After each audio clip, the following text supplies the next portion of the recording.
This is a random video about basically about like relationships, like high school relationships, and the kind of guys that I dated. But this is the funny one, like the time that I dated a drug dealer, because a lot of girls nowadays think that it's cute to, like, you know, be caught up into the dope boys and, you know, the dope game and everything like that. It's just like they're good girls, but they want to date bad boys. So I'm just like, okay, I was like just like that. I was a good girl and I just like the dudes. So I was dating this one guy. He was 17 at the time. He had just got out of the penitentiary. Yes, honey, he was in the pen. And I was 15. So I don't even know why he went. It was about robbery or gun. So if you go to the pen, you have felonies, okay? So, you know, we were dating or whatever, and my type of dating back then in high school was I called you, you called me, I text you every now and then, and we might see each other, we hug, that's it. Like, we didn't really go to the movies and stuff like that. Well, I did when I was like 16, but when I was 15, no, it was just conversation. And when I was with him, I was always with my friends and he was with his friends or whatever. But anyway, so let's get into that. So here's the thing with, you know, with dope boys, well, back then in 2000, what, four or five, they didn't have, like, we had cell phones, but we didn't have like apps and stuff like that on our phones and Instagram and everything like that. So he could not keep a cell phone. Like, he would have to call me from anybody's number, and it was just random and just doing too much. But like one time I came over there and it was like powder everywhere. And you know what I mean? I was like, what is that? Why do you have baby powder all over your drawers? Like, you trifling, clean it up. He was looking at me like, did I not tell you that I sold heroin? I was like, yo, that's that white girl? That's the powder? That's that powder? No, God. You know, it's called white girl, cocaine, all that. But I was like, whoa. He was like literally slicing and dicing in there. And I was like, you know me, I know some weed, but I don't know much about heroin and cocaine. He had it all in there. And I was like, this your mama house. How you doing all this in your mama house? Parents these days kill me. Like, how do you not know that your child is constructing a whole bomb? How do you not know, like, the Sandy Hook situation, that your son has guns in the house? Like, guns. Numerous amount. Like, more than one. Like, plural. Like, what? What you mean? So I was like, oh my goodness. Let me get out of here. So, this is the tea, though. Now, the experience was kind of like a thrill in a way. Like, that didn't bother me that he sold drugs. It really didn't at the time because I wasn't affiliated with it. So there was this one girl. Well, I'll talk about her in a second. So when you're with a dope boy, and he was a GD, whatever, and you have to know, like, it's kind of like being a preacher's wife. Wherever he goes to preach, you're just there to sit pretty, or not really to sit pretty, but you're there to, like, accompany him and encourage him. Same thing with the dope boy. Like, if like the streets have beef with your guy, or there's like a beef going on, they have beef with you now. So I was at this fair that we had at high school or whatever. It wasn't at a high school, but it was like a bunch of high school students went. It was just a fair. So we were there, and one of his rivalries that he went to high school with, which was like 15, he was 16 at the time. He's dead now. He got shot and killed with his brother, well, the same place his brother did. But anyway, he was like trying to talk to me, like, you know, you look cute or whatever. He was just trying to talk to me. So I was like, I have a boyfriend. He was like, well, who's your boyfriend? And I used to date one of his friends, which was, he was a G, but he flipped and he became a blood. Ugh. So he wants to be like Lil Wayne, basically. So after that, I guess he didn't care. Like, I told him, I said, I used to talk to your friend. He was like, okay. I said, well, I have a boyfriend. He was like, okay, who you talk to? So I told him the guy's name.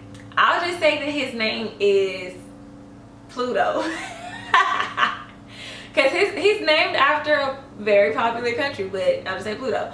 So, you know, he was like, man, he was cut. I don't curse, but he was saying, like, you know, F that dude, he's a bitch. I was like, whoa, what you won't do is that, though. How is he a punk? Like, you know, how is he a bitch? He was like, he just is. So we walked on off, and we went on to wherever we were going. So I got on the phone later, and I didn't know that was being messy, but I was just talking to my boyfriend, like, you know. So I was like, well, I just saw, and he called you out your name. He was like, then it did what? When I say, y'all, I'm telling you, I wasn't used to like being with dope boys, like dudes that have been in jail, like federal prison. I forgot at that moment who I was dealing with. So he literally got in the hoopty or whatever car he was driving. Yeah, he did have, he stayed with other people's cars. That's something else. How you a dope boy, you can't keep a car or a phone? Like, you have to be accessible, honey. So anyway, he rolled down to the projects, pulled up on him.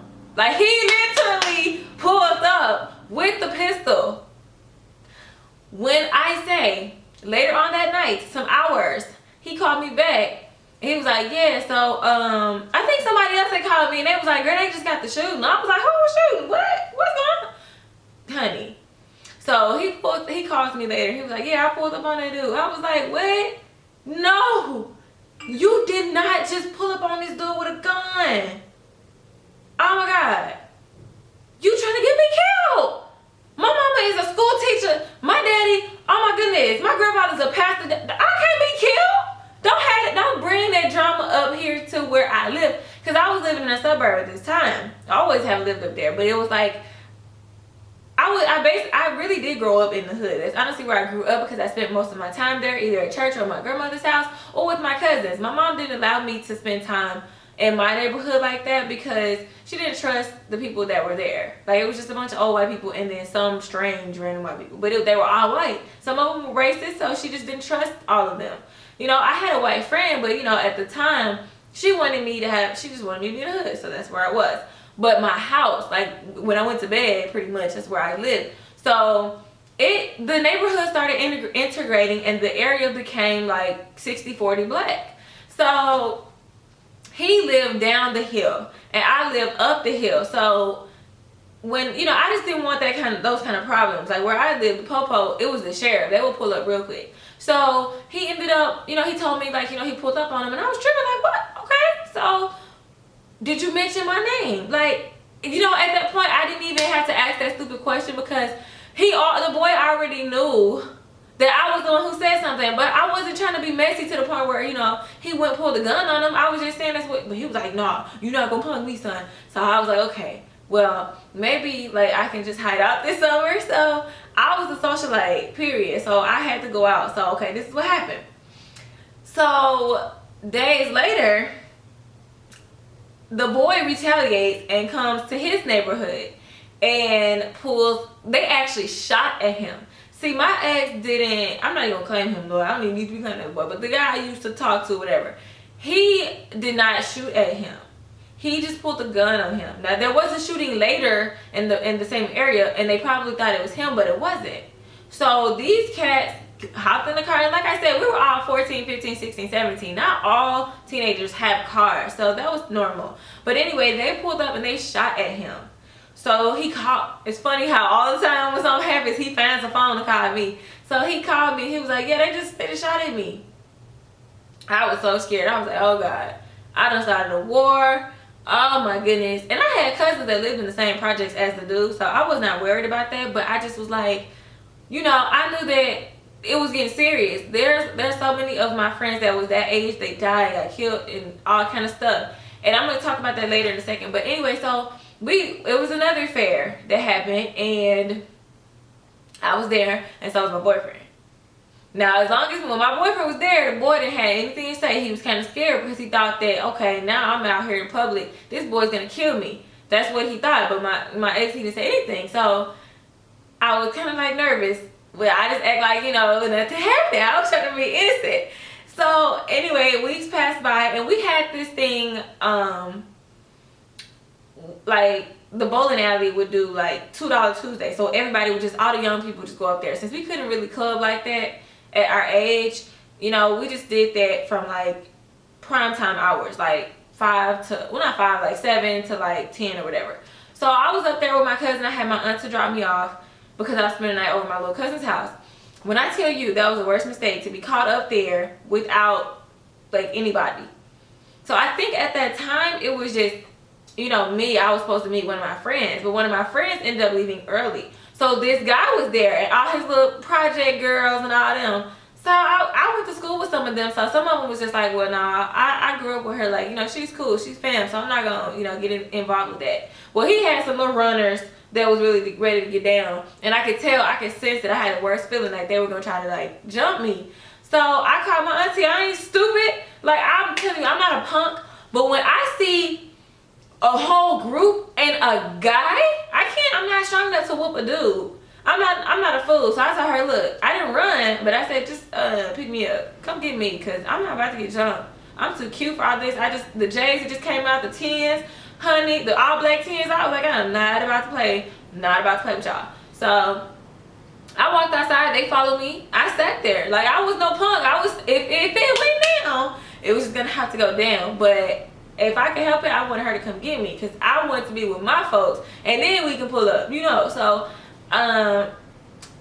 she pulled, like, he didn't say anything to me. He just sat there and looked at me, and I sat there and looked at them.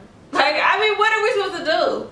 So, and he was like kind of pacing and going back and forth, like, should I get this girl jumped? Because I guess he was thinking of the fact that if he got me jumped, Pluto was gonna find out. He was going to find out ASAP, and he saw me on the phone, on my little cell phone or whatever, so he probably kind of got a little nervous.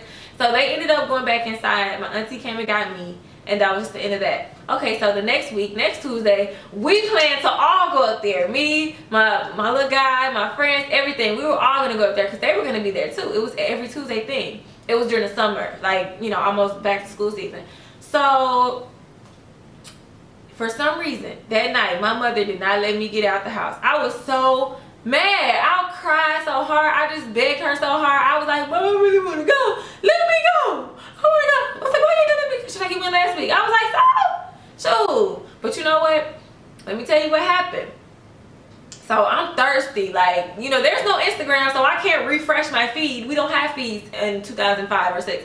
So I was like waiting on somebody to get home and call me and tell me how it went. So, or how it had gone. So after that, somebody called, and no, it was on the news. There was a shooting. Oh my God. So guess who it was? Now this is real. I really shouldn't have, okay.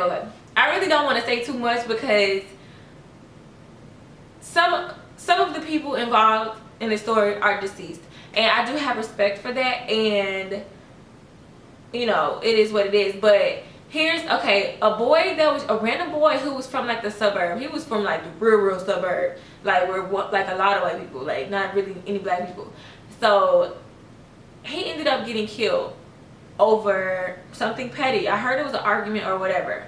And so my ex, I don't think he was there or not. I don't think he was involved, but they knew what happened. So the guy who was, you know, trying to get me jumped was the one who shot him. Well, he's deceased now, so it doesn't matter. It's not like he can go to jail, get incriminated. But anyway, he technically, the word on the street was he was the one who did it, but another guy took the rap for him. And so that boy, he might still be in jail, but yeah, he got a long sentence. He got a long time. You know, that boy was 17 that went in for the guy who was 16 that was coming for me. So I thank God that, you know, my mom didn't let me go, because I could have been shot out there. Not saying that he would have shot me, but you know, when people are shooting, bullets don't have eyes. So I was kind of done at that point. I was like, yo, I'm dealing with some killers. Like, I can't. And it's not even the fact that I was shaky or scared or anything like that. It's just stupid to be out here taking people's lives. Like, you're a bum if you think that taking somebody else's life is just, it makes you hardcore or makes you feel like you're somebody. That's whack to me. Absolutely whack. And I'm not stupid. Like, if I get my hands on the pistol and you trying to threaten me, you gonna die. So I don't even want to get involved with that kind of lifestyle. You know, even at that age, I didn't know God. Well, I knew of him, but I wasn't a Christian at that time. But I wasn't stupid either. You know what I'm saying? I have respect for people. I would never take somebody else's life. So I just didn't want to get involved with that. But anyway, so the tea is about that. I ended up breaking it off with this guy because he just had too much going on, period. Like, he couldn't keep a phone. He just had too much going on. So I knew we weren't going to ever be married, and it wasn't anything to be taken seriously. So it was just a thrill. Now here's the tea for some of you girls. I'm going to get back to, it was some girl he didn't have her trying to fight me, but she wanted him so bad. And she just, even after I dumped him, she was just ready to fight me all the time. I was like, girl, we're not even together. Why are you pressed? Like, here's the thing. I don't understand a lot of these high school girls, even on YouTube, y'all are so quick to have these boyfriend tags and you know, all this boyfriend, boy, oh my baby, all that kind of stuff. And y'all look at these memes and China and Black China, all of them, and you guys think that these high school relationships are supposed to be like marriage. No, these are young boys. You will fail every time in a relationship if you give a young boy, grown man, expectations. These are boys. They can't even provide for themselves. What makes you think they're going to marry you and provide for you too? Girl, get your life. Now, there have been situations where high school sweethearts have gotten married, but the average boy in this day and age is not ready to be married. So why even date them? Like, why even do all of that? That's just extra. You're leading yourself into a black hole. Girl, it's no light down there in that tunnel. Come on up here. Come on up to the light, boo-boo. Come to the light. Come. Okay?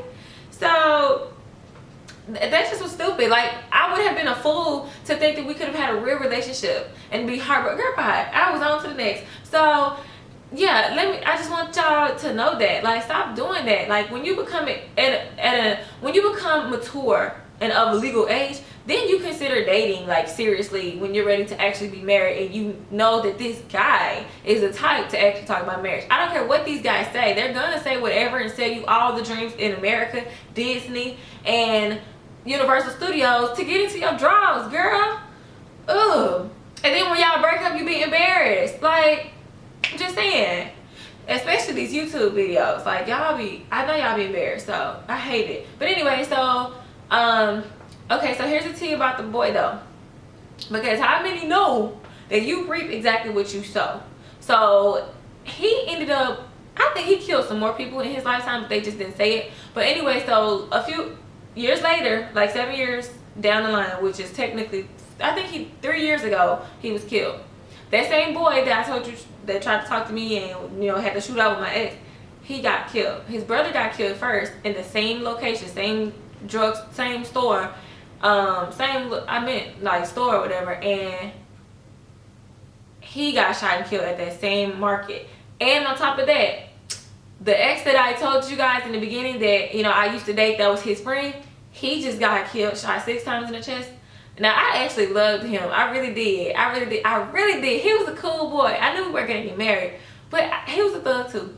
He really was thuggish. He wasn't I don't know if he was the type to rob people. He just, you know, he was selling dope. Like, he just wanted to be a thug. He really wanted to be Lil Wayne. He went and got the sleeves tatted. He went and got all of that done. And he could really fight though. Like, that's why I liked him. But yeah, he was married. I really hate that at the time. And they shot him. Not only did they bust in and shoot him to death, his children were there. That he had like a 6-month-old child there. And they shot him in the chest 6 times. And then their other friend, who was one of my friends all through high school and church, I hated it because his mother used to always tell me, please talk to him, try to get him to come back to church. And he was shot and killed like 2011 or 12 in the club. He was shot in the chest, and oh, I hated that. They drug his body outside. They didn't even have the audacity to help him. Like, they drug his body outside to avoid the club, you know, avoid the news saying that it was in the club. It happened in the club. So that club got shut down anyway. But and then I think their whole clique, oh yeah, their other friend, he was killed on some dope type stuff in an accident. He got, like, so many of them have died. There's only like 3 of them left alive in their clique. Like 3 of them. And those guys are like, some of them are married. They're just like on totally different avenues. Like, they're not even trying to be a thug anymore. And like I said, that's like, sometimes that's like just a high school thing to do. But like, here's the thing. That's stupid. You could have died in your young years. Like, everybody's not guaranteed 21 years here or 45 or however many, you know? So that, to me, I see so many of my students, like a lot of them, one of them, she was dating a guy, he was in jail. She thought it was so cute to be holding him down at 16 years old. And this dude, 19. Girl, get your life. You need to be getting your education and moving forward. Why would you want to date a thug unless you want to be a thug? And I think she wanted to be a gangster. But girl, being a thug in 2016, being a gangster, being involved in a gang is so late. That's late, honey. That is so late. It's just so lame. It's just like tall tees. Why would you wear a tall tee in 2016? That's how I feel about gangs, because it's just so lame. You can be getting you can get legitimate money doing your own business. The time that you spend investing in the gangs and organizing all that foolishness, you could be organizing your real life. So just please do not be involved in gangs and drugs and all that stuff. That stuff leads you two places: the grave or jail. And pretty much both, because who wants to die in jail? You cannot flat iron your hair, girl. You can't do your makeup in jail. Don't get it twisted. When I went, girl, I was looking a mess. So that's just not the life for me anyway, and I hope it's not for you guys. But yeah, I hope that's encouraging for somebody. But yeah, that was the story. It was a little bit more. That boy, my ex, he ended up going back to the penitentiary, y'all. He went back again. He robbed the Domino's. Him and his friends robbed the Domino's man. I don't know if they shot him or not. But yeah, he went back. I don't know where he is. He would actually, I bet he still likes me to this day. But he would write me letters and stuff. And even when I went to college, he said he was going to send me money. It was really nice, but I just couldn't be affiliated with thuggery. Like the thug life. I can't. I'm a school teacher now. What do I look like dating a thug? Like, that's stupid. So I can't. But anyway, hopefully you guys like this story time. Make sure that you're subscribed. Thank you guys for watching, and see you guys next time.